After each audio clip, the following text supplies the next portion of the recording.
We asked what you thought the primitives discovered, but I'll bet you already know. When they counted the number of turnovers of the glass, they came up with a number, let's say 250.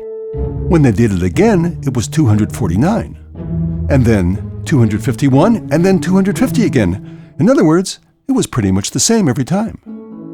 So they had made the first scientific discovery, that the time from noon to noon is always the same, and they called it a day.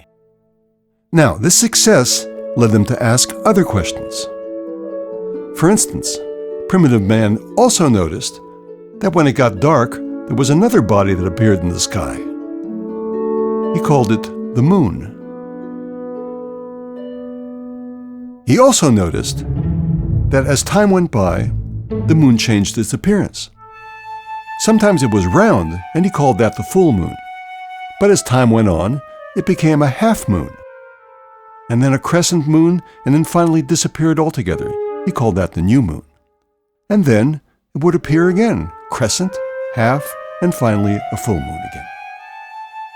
So primitive man asked, is the time from full moon to full moon always the same? Well, that's an interesting question, and we'll return to it later. But for now, let's look at something else that numbers help us discover.